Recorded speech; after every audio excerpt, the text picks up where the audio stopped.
అడుగుతున్నాడు వంశీ అని. నేను వెళ్తాను, నాకు రిలీజ్ ఉంది, నేను ఎక్కడ ఉంటే రిలీజ్ వంశీ అయిపోయి. గారు ఒక చిన్న క్లారిటీ. వంశీ గారు సార్, ఒక చిన్న క్లారిటీ. ఇందాక లక్ష్మి గారు అడిగారు పిఆర్ఓల గురించి ఒకటి. అంటే నేను పిఆర్ఓ అసోసియేషన్ సెక్రటరీగా నేను మాట్లాడుతున్నా, ప్లస్ జర్నలిస్ట్ నేను.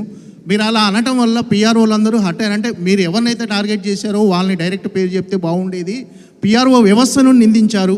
నేను ఒక సెక్రటరీగా, పిఆర్ఓ సెక్రటరీగా అడుగుతున్నాను, ప్లస్ జర్నలిస్ట్. సినిమా రిలీజ్ హడావిడి అయిపోయిన తర్వాత పిఆర్ఓ మన అసోసియేషన్ అంతా మనం కూర్చుని మంచి డిస్కషన్. అంటే మీరు చేసే కామెంట్ చేసిన తర్వాత మీరు అలా అనడం కరెక్ట్ కాదు. కూర్చుందాం అంటున్నా నేను, ఇప్పుడు కాదు సార్. మీరు ఒక పబ్లిక్ ప్లాట్ఫామ్ మీద మీరు అలా ఓపెన్ చేశారు దానివల్ల నన్ను చాలా మంది అడిగారు, ఏంటి మీరు ఇలా బెదిరిస్తారా పిఆర్ఓలు అని ఖచ్చితంగా అడిగారు నన్ను. నేను సమాధానం ఖచ్చితంగా చెప్పుకోవాలి సార్, నేను ఖచ్చితంగా. ఎందుకంటే జోక్ చేశాడని చెప్పండి సార్, వంశీ జోక్ చేశాడు ఇంటర్వ్యూలో అని చెప్పండి, పర్లేదు. అలాగే రిలీజ్ ఉందండి ప్లీజ్ సార్. ఉండొచ్చు సార్, కానీ మీరు అలా నింద వేసి తప్పించుకోవడం తప్పు. ఏం తప్పించుకున్నాను నేను? యాక్చువల్లీ లాస్ట్ టైం ఒక ఇంటర్వ్యూలో కూడా మీరు మాట్లాడుతూ పిఆర్ఓ వ్యవస్థ మీద మాట్లాడారు కదా, పిఆర్ఓలు బెదిరిస్తున్నారు, బ్లాక్మెయిల్ చేసే రేంజ్కి వెళ్ళిపోయారు అని చెప్పి.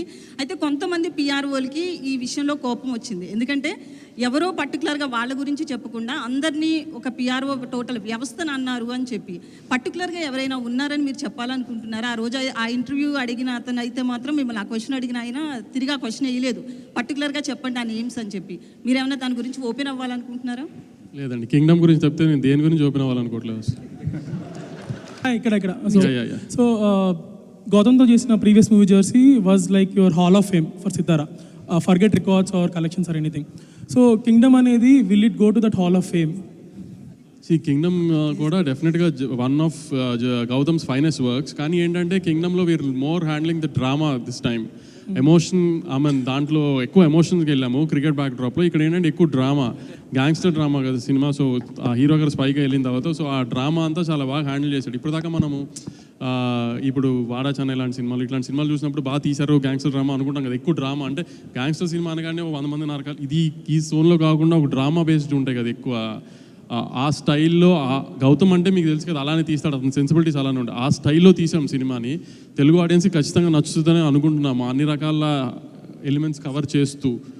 సో హోప్ఫుల్లీ హాల్ ఆఫ్ ఫేమ్లు ఇవన్నీ అంటే నేషనల్ అవార్డ్స్ ఇవన్నిటి గురించి కాదు, కానీ డెఫినెట్గా గ్యాంగ్స్టర్స్ ఫిల్మ్స్లో ఒక మంచి సినిమా తీశారు తెలుగులో అని అయితే డెఫినెట్గా చెప్తారు. విజయ్ గారు లాస్ట్ టూ క్వశ్చన్స్ అండి, లాస్ట్ టూ క్వశ్చన్స్.